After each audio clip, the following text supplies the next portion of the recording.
While reading, you do not just come to know unknown and unfamiliar words, but there are certain words which are very much familiar, but still we are unable to get the meaning of those words.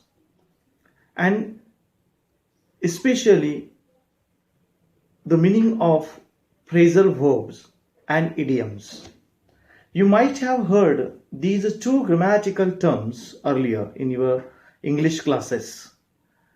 But what I have observed that while reading, when we read phrasal verbs, we are not in position to understand the meaning of those verbs. Why? Because those verbs are not used as simply verbs, but they are used as phrasal verbs. So what do we mean by phrasal verbs and why they are so important to understand what you read?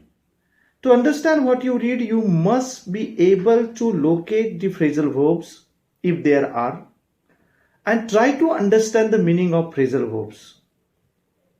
Because these phrasal verbs are very much important in understanding the text that is being read, and idioms also. So what is a phrasal verb? You know verbs. Verbs are very important and very important constituent elements in a sentence. Without a verb, there cannot be a sentence. You know this very well. And when a verb is used with preposition, or when a preposition is used with a verb, that preposition changes the meaning of a verb or changes the meaning of the verb with which it is used. Suppose there is a verb like look. I'm just giving you the example so that whichever text you will take in your hand to read, at that time you will be well aware that there are certain phrasal verbs and there are certain idioms with which the texts are written and sentences are written, and you have to understand those phrasal verbs and idioms. So a phrasal verb is a phrase in which verb is very important element, and with verb a preposition is used. That preposition changes the meaning of the verb. For example, look. Look is a verb. You know the common meaning of look. But when a preposition is used with look, it changes the meaning of look, and we have a different meaning. For example, look. Look at. In this phrase, at is the preposition which is used with look. So look at, look into, look upon, look forward, look down, look away.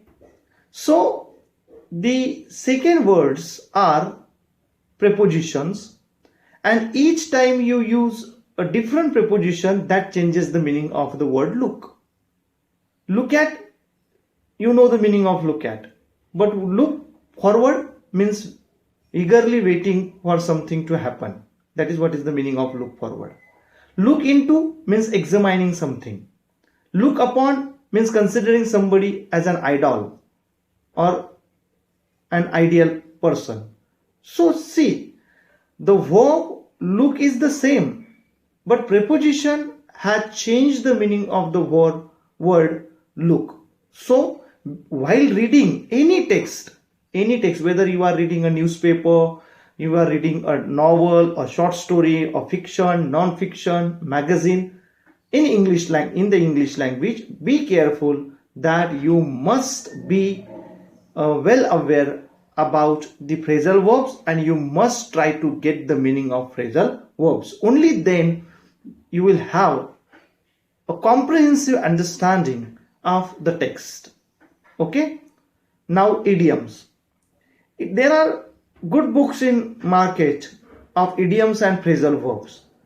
You can buy any one of them. Cambridge has published a good book of phrasal verbs and idioms. But if you do not want to spend money because it might be an extravagant thing for you, because a dictionary is a good source of phrasal verbs also and idioms also.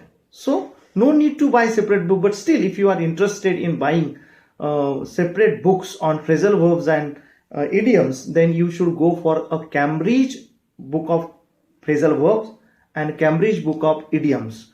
And they are available in Indian edition. In Indian edition means they are affordable for common students also. It needs, you have to pay only 200 or 250 rupees to buy a book. Okay, so idioms are also very important. Most of the writers are very much interested. Their writing is replete with idioms and phrasal verbs. So idioms, for example, there is an idiom, sailing in the same boat.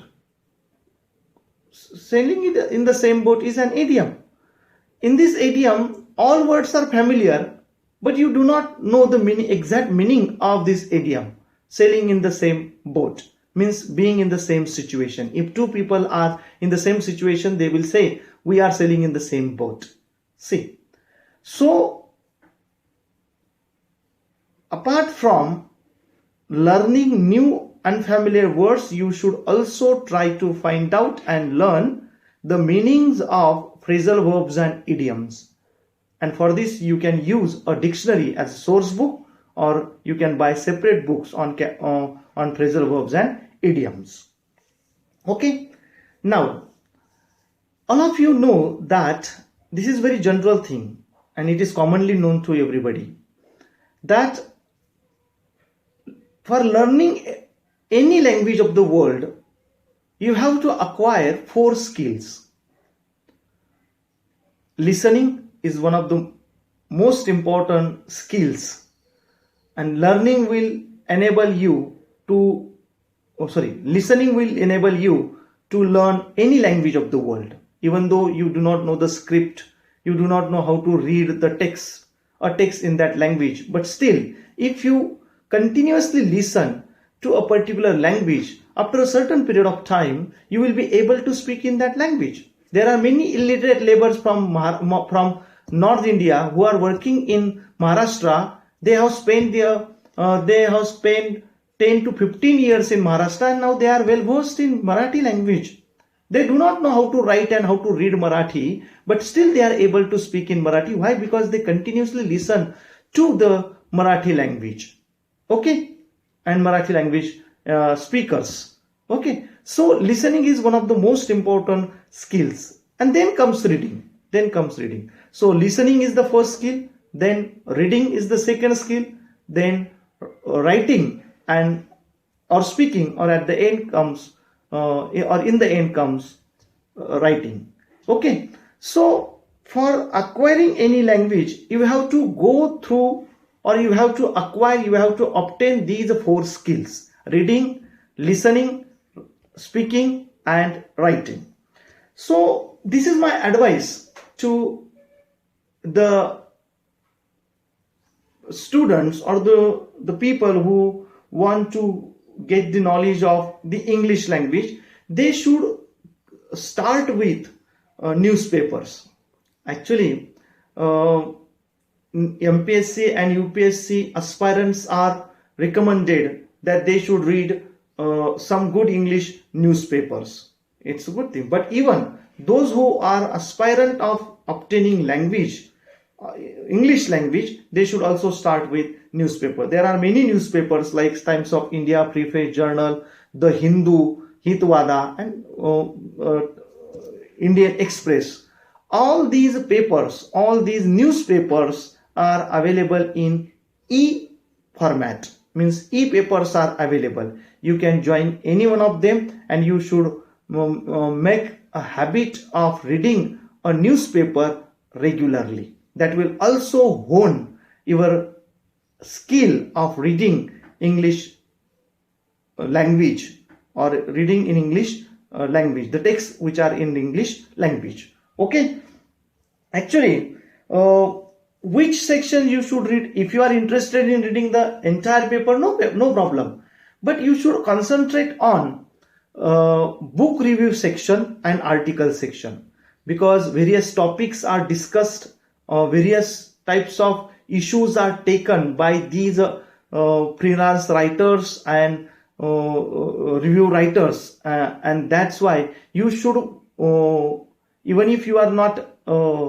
ready to read, or newspaper does not interest you, then you should concentrate on the book review section and article section, because various topics are discussed, and various freelance writers have written, or they write on various issues in these two sections. So you should read newspapers, and the same technique should be followed, that new and unfamiliar words must be looked into a dictionary. Their entries must be made in your diary.